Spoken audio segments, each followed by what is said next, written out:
আমি next meeting ডাকবো, তখন আপনাকে এই সব প্রশ্নের উত্তর দিতে পারবো। আমি গতকাল দায়িত্ব নিয়েছি, আমি এক সপ্তাহের মধ্যে এই ক্লাবে আমি সভাপতি হিসাবে মিটিং ডাকবো। পুরনো কমিটি কে থাকবে, কে সরে যাবে, নতুন কমিটিতে কারা কারা আসবে, সে সিদ্ধান্ত যখন আমার উপরে ক্লাবের দায়িত্ব যখন বর্তিছে, নিশ্চিত তখন 1 উইকের মধ্যে সব ক্লিয়ার হয়ে দিয়েছেন। সেটা তো আমি অ্যাকসেপ্ট করব না, ওনাকে পুনরায় রিকোয়েস্ট করব, সেটা তো এখনই আপনাকে মিডিয়া পার্সন বলবো না। ওটা আমাকে আমার উপরে ছেড়ে দিন। অনেকটাই আছে, এসব নিয়ে কথা বলার দরকার নেই। মিডিয়াতে সব কথা প্রকাশ করার আগে আমরা কাজ করে দেখাতে চাই। কার যোগ্যতা বেশি আছে, কার কম আছে, সেটা নিয়ে এখনই কোনো ক্লিয়ারিফিকেশন দেব না। কিন্তু আমরা ক্লাবের কারো যাতে ব্যক্তিগতভাবে কাউকে অসম্মান করা আমাদের অভিপ্রায় না, তেমনি আরও বিরুদ্ধে কেউ যদি মিথ্যা অভিযোগ করে সেটাও আমরা ক্রস চেক করে দেখব, ইনকোয়ারি করে দেখব, তারপরে আমরা সিদ্ধান্ত। কেউ বললেন তার সঙ্গে সঙ্গে আমি সেটা ডিসিশন নিলাম, এটা কোনো চেয়ার হোল্ডারের কাজ না।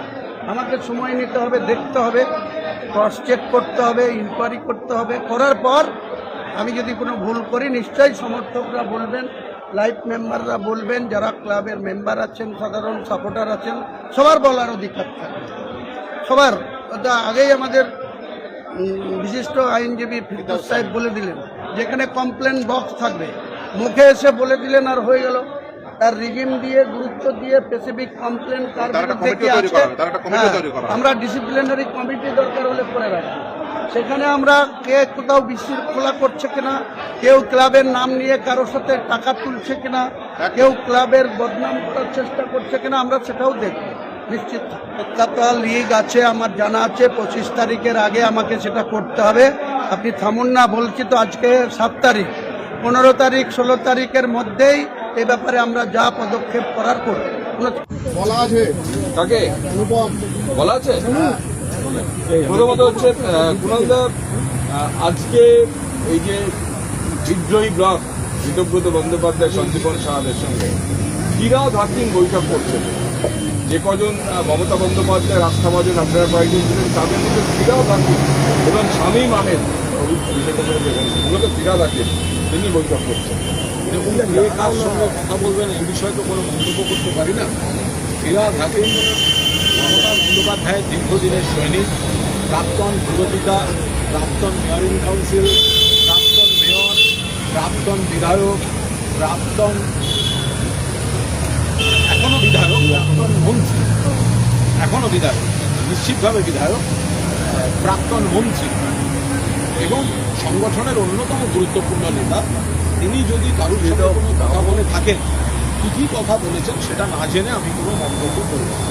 তবে তারপরে বেরিয়ে ফিরাদ হাকিমের আমার সঙ্গে দেখা হয়, বেশ কিছু কথা হয়, আমি তার উপর দাঁড়িয়ে কোনো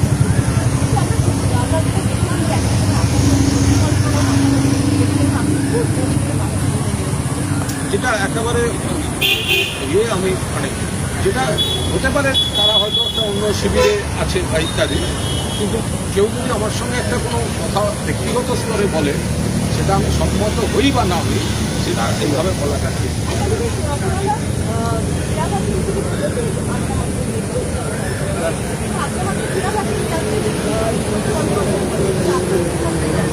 তার কারণ আমার মনে হয়েছে যেভাবে বিরোধী দলনেতার ভর্তি অনৈতিকভাবে স্পিকার একটি কয়েকজনকে দিয়েছেন, তো সেটা আমার মনে হয়েছে যতক্ষণ না আমার দলের কোনো সিগন্যাল ততক্ষণ আমার ঘরে বসবো, কেউ না থাকলে আমি একা বসবো।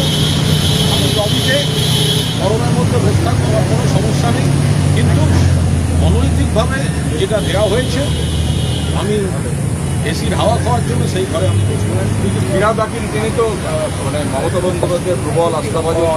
আবার বলছি, মমতা বন্দ্যোপাধ্যায়ের প্রবল আস্থাভাজন, তৃণমূল কংগ্রেসের পুরনো নেতা, মমতা বন্দ্যোপাধ্যায় একটি পুরনো সৈনিক, তিনি পুরপিতা, তিনি মেয়র ছিলেন, তিনি এমআইসি ছিলেন, তিনি গুরুত্বপূর্ণ মন্ত্রী ছিলেন, এখনও বিধায়ক।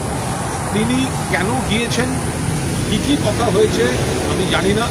বেরিয়ে আসার পর আমাকে তিনি আমার সঙ্গে কিছু কথা হয়েছে, সেটাও আমি বলবো না। ফলে ফিরাদ হাকিম সংক্রান্ত প্রশ্নের আমি আজকে উত্তর দিচ্ছি।